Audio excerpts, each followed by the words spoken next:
Rafferty, where we move music education in new directions.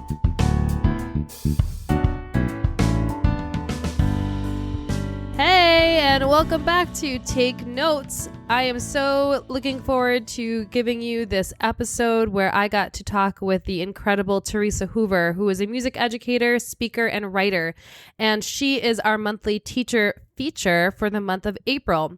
Theresa is an advocate for student voice in the music classroom and works to empower students throughout their musical experiences and help teachers transform their classrooms to become student-centered learning environments.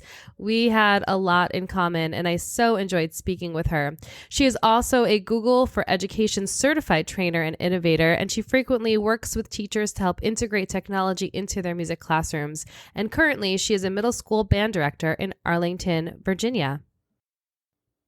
So welcome to Take Notes, Theresa. Tell us a little bit about yourself. I'm from Pennsylvania originally. I got my bachelor's from Penn State in music education, taught in Pennsylvania for a while, got a master's in conducting from Westchester University. And then after 14 years in a variety of different settings, I moved down to Northern Virginia, right outside Washington, D.C. And I've been down here. This is my 5th year. Currently, I'm a middle school band director. So I teach 6th, 7th, and 8th grade band and a guitar class. Although pandemic time, it's a little different these days, but I'm sure we're all used to that. So in addition to all the music stuff, I really love technology. And that's kind of when I moved down to Northern Virginia, I really started to dip my toe into what I could do with tech in the music classroom.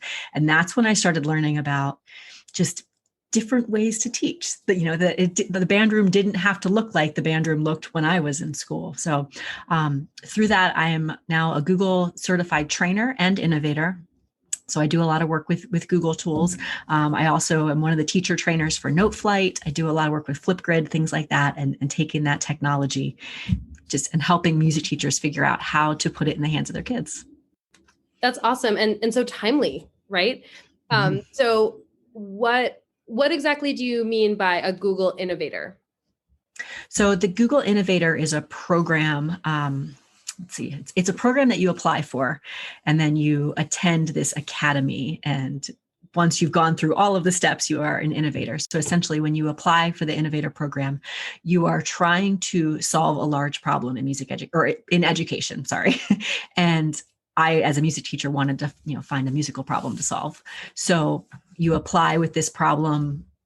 They take 36 people from around the world for each cohort. And if you're accepted, you go to one of the Google offices and spend a couple days there working with your cohort on trying to solve that problem. And you're supported by people who work for Google and Google for Education in making all of that happen. That's super cool. Probably the coolest professional experience of my life. I can only imagine. So what was the problem that you were trying to solve? So this was 2 years ago that I was applying. So put yourself in the context of where we were 2 years ago. And what I did was I actually talked to all my music teacher friends and I asked them, I'm like, what's the biggest problem you see in education? And at the time it was a lot of not enough money, not enough time, not enough resources, not enough support, all those kinds of things. But what I really noticed when I asked all those teachers what the problem was, that you could just see it in their faces. You could see them kind of sink down where do I begin? And they just had that exhausted, defeated look to themselves. So the problem that I attempted to solve had to do with music teacher well-being and how we could help support music educators in just taking better care of themselves and not taking on all of the weight and all of the problems and all of the things that we felt needed to be fixed, but yet making sure that we took care of ourselves and, prioritized our own well-being so that we could then help our students. So after you go through this Innovator Academy, you then work for a year on your project. And you're paired up with a mentor, you still have a team to work with, things like that. So within my project, I created a website and Facebook group resource called Tacit for Teachers. And it's just about resources for music teacher well-being. So it's kind of taken a back seat these days because I needed to prioritize my own well-being. I needed to make sure that I was, practicing what I preached. But the resources are still out there, and just the ideas are all still there. The community is still there, and they're available for anyone who wants access. So that's fascinating. So the end result then of that year project were those community groups. So what kind of things did you learn as you were going through this journey trying to solve this problem? The biggest thing is just that, I knew that I wasn't alone, and my friends, it was really a large problem that a lot of music teachers were feeling. And a lot of it just came from, we needed to figure out what we could control in our lives and what we could control in our teaching situations and put the energy and the focus there. You can't control your school board. You can't really control your administration, the parent. You can't control a lot of that. But if you could think about what you could control and how you could make that something manageable and make that something dealable, then you were better, you had a better chance of success as far as taking care of yourself. And also just that you have to make self-care a priority. And I think that's something that in the last year, we've all really learned through this pandemic as well, is that we have to take care of ourselves. We have to look out for our own well-being.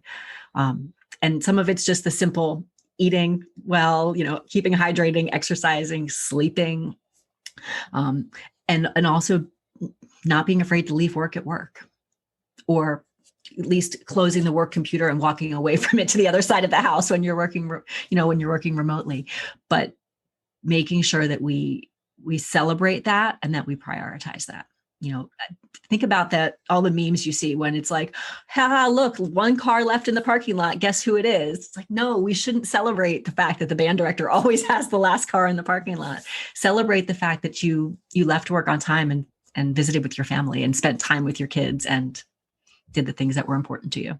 So why do you think that is? I mean, do you think that that's something that is more of a personality trait for people who happen to go into music? Or do you think that there's just this expectation of music teachers in general that people then fall into? I think it's both. I think part of it is we all had these amazing musical experiences, and we go into it wanting to replicate that. So we have, we're the type of people who we want that. We want that for our students. And I think the other part of it, though, is just a lack of maybe understanding from those who are sometimes putting the requirements on us. Like, why can't you do one more performance? Why not have 3 extra rehearsals? And we're constantly wanting to please them, constantly wanting to advocate for our jobs, right? To say that what we do is worthy and we want to put our students out in front. But yet by doing that, I think we burn ourselves out. So what have you found through this process are really great concrete ways for teachers to advocate for themselves and their needs and set boundaries, right? Because setting boundaries is hard. No matter what situation, setting a boundary is a difficult thing that needs to be practiced, especially if you're a younger teacher, right? So are there specific strategies that you've come across that are kind of tried and true that someone can take away from, immediately after listening to this? Teachers who have a support system in making those decisions are the ones who are going to be more successful. And I think that's where the world we're in right now with social media can really help. If you can find the like-minded teachers who are going to support you and saying, yeah, go home, or no, you don't have to, take on an extra gig next week you're going to have an hour to prep for, or, things like that. Somebody who can just be that sounding board to say, don't do it. You don't have to do it. And it's okay. So I think finding those people and keeping those people close to you is going to really help. Just remembering the fact that what you're doing is fine. What's the phrase? You are enough, right? Oh, yeah. And just remembering that all the time. So I want to just shift gears for a little bit now and tell me, what does innovation in music education mean to you, and why is it relevant, especially now? I guess I think about innovation as something that's going to be new and better, or something that's making positive change in what we do. And I would never say that, music education is broken or wrong or needs to be fixed. Like, that's not the mentality that I would take. But I think it's just more that there's more we can do. We can continue to grow in our craft, and we can continue to kind of evolve as music educators. So when I look at innovation, it's how can we kind of push those things forward to keep up with everything that's going on around us. So over the past year, what are some of the really cool, innovative things that you've seen, either that you've done or that you've seen or heard of through your conversations with other music teachers? A lot of the things we've done in a way have been innovative. Just the idea of getting kids on Zoom and saying, hey, we're going to do music this way. We wouldn't have really thought about that before. But for me, like some of the things that I've loved to see are where the kids have really had the opportunity to do the music making, and that they've had those options. They've had the choices, they've had the creativity time where maybe before it wasn't that way. Maybe before it was always the teacher saying, this is what you're going to do, or this is how you're going to do it. But now we've had to find ways to really let the kids take that ownership. And that's what I've been passionate about for years anyways, is giving them that ownership. And I think some of the teachers who've been really successful through this pandemic and all of these changes have been able to do that. Sure. I totally agree. And that's a really nice segue to your book, because that's really what the book is about, right? It's about passing the baton and giving the ownership of the music learning to the kids instead of just delivering information. Teachers, facilitator, to kind of have this back and forth of knowledge, information, and this fluid relationship with students, content. It's all kind of works together. So, something that really struck out, you have a very clear distinction between engagement and empowerment. So can you talk maybe a little bit about that and what that looks like as a student? And then what does that look like as a teacher? Yeah. So engagement, first of all, engagement's not bad. I mean, I remember like right out of college when we had to have like a mission statement on our resume, and engagement was like the word you wanted. You wanted to say that all the kids were engaged in music, meaning they're doing music, right? They're playing instruments, they're singing, they're composing, they're doing the actual music making. And that's good. Like we want that. We don't want the kids just sitting there passively watching someone else make music the whole time. But when you take it to empowerment, you're taking it up a level. So with engagement, a lot of times it would be the teacher says, do this, the kid does it. The teachers say, sing these songs, the students sing those songs. Compose this melody, they compose that melody. They do things very, very scripted, and it's exactly how the teacher has indicated. Again, that's good. We want kids who are doing what we say, but when we empower them, the students get to start making those choices. The students have some say in what music they're performing, what music they're listening to. They have a say in how they're going to go about creating something. They can find things that relate to them personally so that it's more meaningful to them. So when we're empowering them, they're taking ownership of that music making process. And I think that's where the magic can really happen. And that's where, when I think about, how I'm innovating and how I'm moving forward, that's where I look. What decisions am I making, and how many of those decisions could the kids make instead? Yes. And what I found the most challenging thing to be about that situation is that teacher comfort level and teacher identity. Do you agree? Oh, absolutely. It's really uncomfortable at first and it's a little bit chaotic at first, but you have to embrace that. You have to, step back from the chaos and look around your room and realize, while somebody who's walking by might see 7 saxophone players doing completely different things, recognize, well, that one's working on a song to play for mom for her birthday. And that one over there is working on, another piece that he found from something that was, important to him, but they're all working on things that are meaningful to them. So you have to embrace that chaos, but it is uncomfortable. Sure. It is really uncomfortable. And I know, just, from my experience, I started doing that as I was building my modern band program. That was, very much that model. And, my colleague who we share a space with, he was such a good friend to me and just let me vent before and after every class. It was before, like, I don't know what I'm doing, this is ridiculous. And afterwards, like, I don't even think that was a thing. I don't even know what was going on. I think they learned something. I don't know.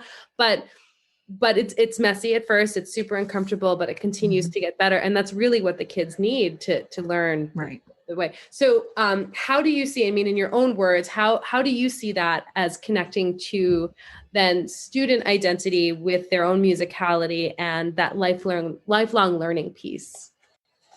Well, because that's what it does. These kids who are taking their music making and they're making it important to them, it doesn't stop when they walk out of your classroom. it continues with them because it becomes part of their identity. So when you have kids that come running into your classroom and tell you about something they worked on at home related to your class that you didn't tell them to do, that's so powerful. And that's when you're like, oh, all that chaos, there was purpose behind it because the kids are wanting to make music a part of them. So we think about lifelong musicians. Yeah, we want students who they don't just see themselves as kids who attend a music class. They can see themselves as musical. That's how they would identify themselves. And I'm interested to know about your experience specifically with teaching middle school and how you've seen this musicality become a part of their identities. Because as we know, these adolescent years are critical in forming their identities that have these lifelong implications. And the middle school years are often seen as the best last chance to have some sort of influence on who they're going to be as they are growing up. So what have you noticed doing this type of method in your classroom and how it relates to student musical identity? They want to be musicians outside of the classroom. They send me videos of things that they've learned. They send me, hey, can we play this song? They work on projects that they don't have to work on outside of class. So I think they are starting to see themselves that way. Like one of my goals this year, knowing it was going to be a very, very different year, was just how much creating can I have the kids do? And at the beginning of the year, I asked them, just in like a getting to know you kind of thing, like, do you feel that you're creative? And a lot of them said no. Like a lot of them didn't feel that they were, but we've done a bunch of projects. And as we've been doing them, things where the kids have lots of choice and lots of say in what they're doing, you can see that self-efficacy is going up, that they're starting to see themselves as creative. This week's like the end of our quarter, and I had them do another little reflection. And I asked them, what did you think of this last project we did? Oh, it was really fun. I loved the creativity and imagination, and I loved working with my friends. Like, that's what we want. I want, kids who are really enjoying making music, whatever it may look like. When we think about when we're giving kids assignments or projects to do, I'm trying to remember how the exact phrase goes, but if you get back, 30 of the same exact thing, you gave the kids a recipe. And you don't want to give them a recipe. You want to just give them some ideas. So I try to, for any project that we do, say, okay, it needs to have, and I give them a couple elements that it has to have, but no specifics as far as, maybe I'll tell them it should be at least a minute long, or if they're doing a composition, or I'll say, it needs to include at least these pitches or something like that. But yet there's not you must include, just this and nothing else. Like, leave it open. Let them explore. Let them figure out what they want to do. And they really will surprise you if you let them. But at the same time, I found we can't just say, go make something, go compose something, you do have to give them some kind of parameters to work within, and then they can find the creativity. Right. Because there is fluidity within structure. I Yes. often, when I think about structure like that, I think of the woodworking of a house, right? So, it's this open house, it's just the wood framing, the structure's there, but you can easily move in from space to space. Yes. Where if you don't have that structure there isn't even the house to go through. There's nothing. So I'm curious to know, since you've been doing this for a while, the kids know to expect this from you. At the beginning, was there any sort of resistance to it? Yeah. And while I've been doing it a while, it's at the same time, like I opened a brand new school last year. So last year I had brand new students who the first day that I did something a bit creative, they were like, who is this woman and what is she doing? Does she not know how to teach band? Because these are like the 8th graders who, they knew everything. So yeah. But that also was the quick reminder to me, oh yeah, you have to prep them for this. You can't just say, go into small groups and make this happen. You have to prepare them for it. You have to take those small steps. We kind of talk about it as like letting go of the reins a little bit at a time, especially for kids who are used to always being told what to do and how to do it. Give them little freedoms. Do it in safe ways. So maybe if you were an ensemble teacher and you were trying to insert a little bit of creativity, you would tell all the kids, okay, everybody brainstorm an idea for this, put it on a sticky note, share it with me. That's very safe, as opposed to saying, you second clarinet player, tell me how you think this should sound. That's terrifying when you're a kid. They don't know. They don't know how to answer it, but you have the conversations as a group. You work them up to it. There's someone who's listening right now who says, well, I would love to do those little incremental steps, like the sticky note exercise. Is there another concrete idea that you can suggest that someone could do to get off the podium and pass the baton, if you will? I mean, if you're thinking about as far like, giving kids choices and things like that, you can always just start with giving them two options. Hey, would you like to do this or this? And have them do a quick vote. And you could do the vote, whether either a thumbs up, thumbs down, or you could use a tech thing. So I would start like in that kind of respect, just giving them a couple choices. And then maybe from there you move on to like if there's a certain standard you're looking to work towards. You can do it this way, you can do it this way, or if you have another way in mind that would also show me you understand that standard, that's okay as well. So you're giving two concrete options, but then you're also leaving the door open if they have a better suggestion.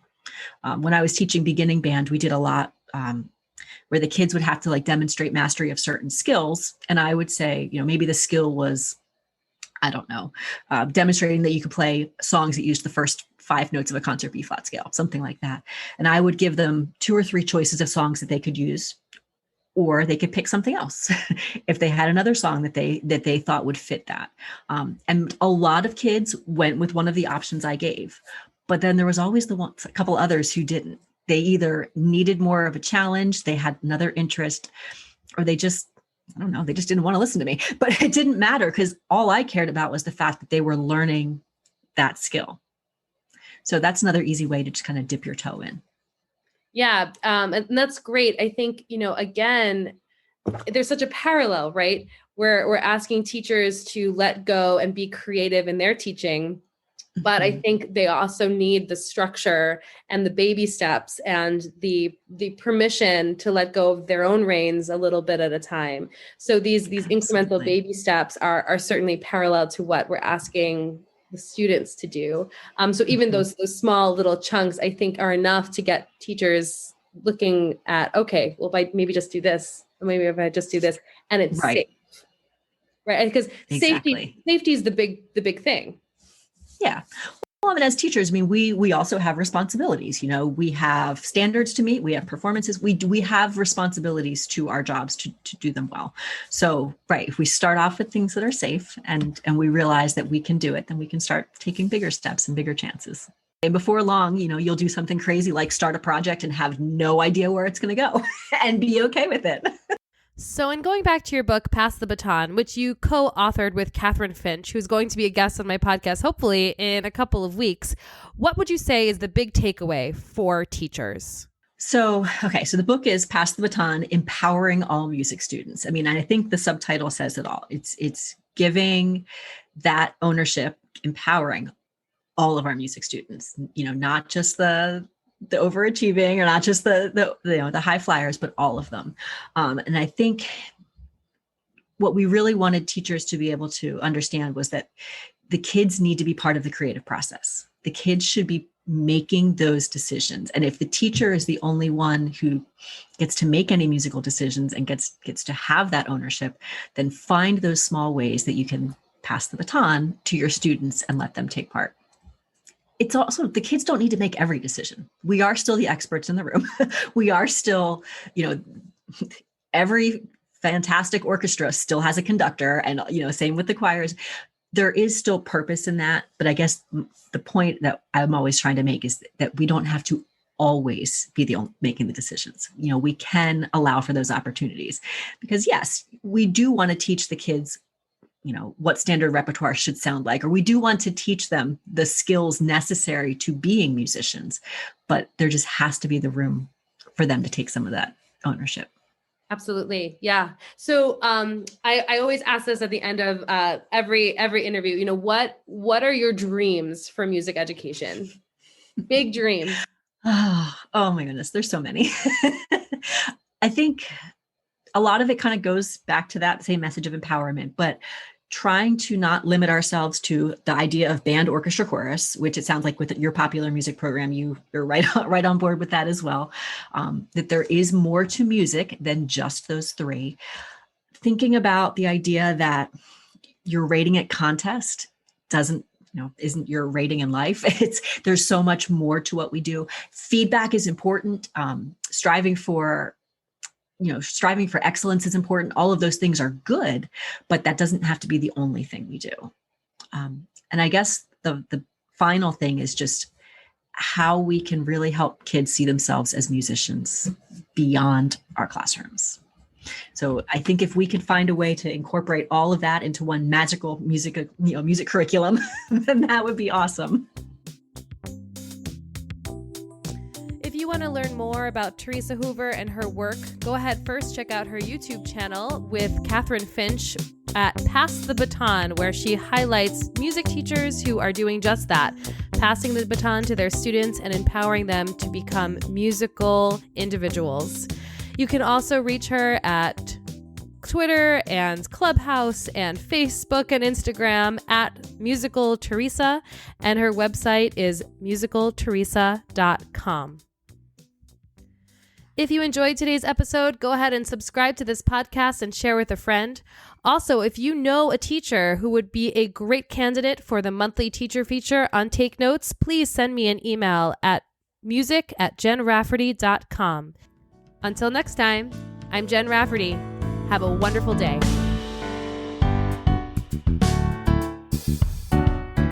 This podcast was brought to you by Jen Rafferty Music, cover art by Good Neighbor Art with Molly and Draco, and music by John Kiefner.